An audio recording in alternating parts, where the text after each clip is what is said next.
Penang மாநிலத்தில் அதிக எண்ணிக்கையிலான இந்திய மகளிர்களை கொண்டு மிக சிறப்பாக இயங்கி வருகிறது மகிழ்ச்சி இயக்கம் என்பது குறிப்பிடத்தக்கது. அந்த பிரபல அமைப்பின் ஏற்பாட்டில் பினாங்கு மாநில ஆளுநர் பிறந்த நாளில் விருது பெற்றவர்களுக்கு பாராட்டு விருந்து நிகழ்வு மிக கோலாகலமாக இங்கு புக்கிட் மிர்தாஜாம் சிட்டி கார்டன் உணவகத்தில் மிக விமரிசையாக நடைபெற்றது. இந்நிகழ்வுக்கு சிறப்பு வருகை தந்த பாகான் டாலாம் சட்டமன்ற உறுப்பினர் குமரன் கெல்வின் தமது உரையில் பொதுநலம், சமூக சேவை மற்றும் அரசாங்க துறையிலும் பணியாற்றியவர்களுக்கு உயரிய விருதுகள் வழங்கப்பட்டு வருவது என்பது அவர்களின் சேவைகளுக்கு வழங்கப்படும் அங்கீகாரம். அந்த வகையில் இந்த ஆண்டு பினாங்கு ஆளுநரின் 75வது பிறந்த நாளில் அதிகமான இந்தியர்களுக்கு டத்தோ ஸ்ரீ டத்தோ டிஜே PKD PJM மற்றும் PJK போன்ற விருதுகள் வழங்கப்பட்டது என குறிப்பிட்டார். ஒற்றுமை அரசாங்க ஆட்சிக்கு வந்த பிறகு மக்களின் தேவைகளுக்கு முன்னுரிமை வழங்கி அதிக எண்ணிக்கையிலான சேவையில் ஈடுபட்டு வருகிறோம் என்றார். வெளியிலிருந்து குற்றம் சொல்லும் தரப்பினரின் விமர்சனங்களை பொருட்படுத்தாது மக்களுக்கு வழங்க வேண்டிய சேவைகளுக்கு அதிக முக்கியத்துவம் வழங்குவதை இலக்காக கொண்டு சேவையை தொடர்கிறோம் என குமரன் மேலும் கூறினார். தொடர்ந்து பேசிய செனட்டர் லிங்கேஸ்வரன் கூறுகையில், சேகர் ராமையா தலைமையில் மிக வெற்றியுடன் செயல்பட்டு வரும் மகிழ்ச்சி இயக்கத்தின் சமுதாய சேவைகள் அர்த்தமுள்ளதாக அமைகிறது என்றார். இவ்வியக்கத்தின் பெண்கள் எல்லா நிகழ்விலும் கலந்து கொண்டு தொண்டுகள் செய்து ஒத்துழைப்பை வழங்கி வருவதை பாராட்டுக்குரிய செயல்.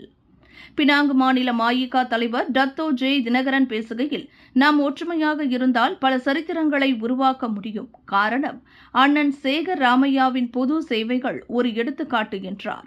மாயிகாவும் இன்று மடானி அரசாங்கத்துடன் இணைந்து பல நல்ல காரியங்களை ஆற்றி வருவதை அவர் சுட்டிக்காட்டினார். நிகழ்வில் DGPN எனும் உயரிய விருது பெற்ற டத்தோ மரியதாசுக்கு முதல் மரியாதை செய்யப்பட்டது.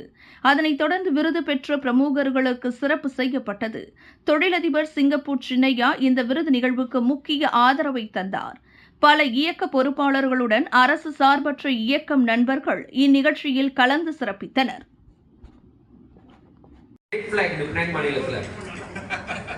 அதை நம்ம தொட வேண்டாம்னு தான் நினைச்சோம். பட் இருந்தாலும் அந்த சைட்ல வாய முடியும் சும்மா இருந்தாங்கன்னு சொன்னாக்கா யாரும் இதை பற்றி தொட போறது இல்லை.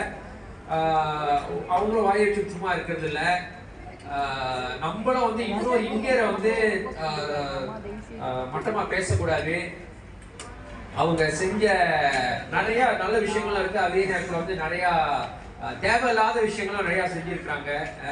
நம்ம இன்றைக்கு நம்ம இவங்க கூட இருக்கிறதுனால இவங்களுக்கு நம்ம ஜாலரா அடிச்சுட்டு பேசல. பட் ஆனா இருந்தாலும் இன்றைக்கு இந்த இந்து அறப்பணியம் வாரியம் நல்ல முறையில நல்லா செயல்பட்டு இருக்கிறாங்க. சரிங்களா? அதனால குறை சொல்றதை நிப்பாட்டிட்டு முடிஞ்சா உதவியா இருங்க, அப்படி இல்லைன்னா தள்ளி நில்லுங்க.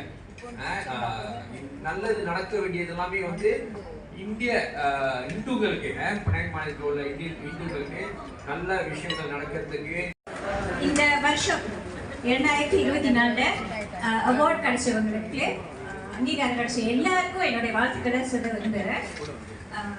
அது மட்டுமல்ல, குறிப்பாக சகோதரர் சேகர் ராமையா பற்றி ஒரு சில வார்த்தைகள் எல்லாரும் நிறைய பேசிட்டாங்க. ஒரு முக்கியமான விஷயம் நான் சொல்லலான்னு ஆசைப்படுறேன். இந்த அமைப்பில தான் நிறைய பெண்கள் வாலண்டியர்ஸாக இருக்காங்க. அது மட்டும் இல்லை, தலைமைத்துவ வாய்ப்புகள் அவர் நிறைய ஏற்படுத்தி கொடுக்குறாரு. இங்கேருந்து போய் நிறைய பேர் NGOலாம் ஸ்டார்ட் பண்ணியிருக்காங்க. ஸோ அதுக்காக அவருக்கு ஒரு பெரிய கைத்தட்டல் கொடுங்க. Of course, this is the first year Penang most numbers of award for Indians have the most highest numbers of award. So we shouldn't complain that Indians கொடுக்கல அவார்ட்லாம் கொடுக்கல அப்படின்னா. இந்தியன்ஸ் கொடுத்துருக்காங்க, மலேசியா கொடுத்துருக்காங்க, சைனீஸ் கொடுத்துருக்காங்க. But this year I think most highest amount of award கொடுத்துருக்கோம். So definitely continue your hard work and whatever award நீங்கள் கிடைச்சது நிப்பாட்டிடுங்க வேலையா. முன்பு அரசியலில் உள்ளவங்க பினாங்கில் இந்தியர்கள் ஒதுக்கப்படுறாங்க, இந்தியர்களுக்கு நிறைய விஷயங்கள் செய்யறது இல்லைன்னு. பட் நீங்கள் பார்த்தீங்கன்னா இந்த வருஷம் தான் பினாங்கில் அவார்ட்ஸ்லேயே இந்தியன்ஸ்க்கு ஹையாக கொடுத்துருக்காங்க. ஸோ அது ஒன் ஆஃப் த ரீசன் இந்தியர்கள் ஒதுக்கப்படுறது இல்லை. நிறைய டிக்டாக் வீடியோலாம் பார்ப்பீங்க, அங்கே அதை செய்யலை இது செய்யலைன்னு. ஆனால் அவங்க ஆட்சியில் 15 வருஷம் இருக்கிறப்ப இதெல்லாம் அவங்க கண்ணுக்கு தெரியலன்னு நினைக்கிறேன். இப்போதான் இன்னும் புதுசாக நடந்த மாதிரி. பட் நீங்கள் பார்த்தீங்கன்னா மாநில அரசாங்கமும் சரி, MPSPயும் சரி, JKRம் சரி, அவங்க வேலையை ரைட்டாக செஞ்சுக்கிட்டு இருக்காங்க.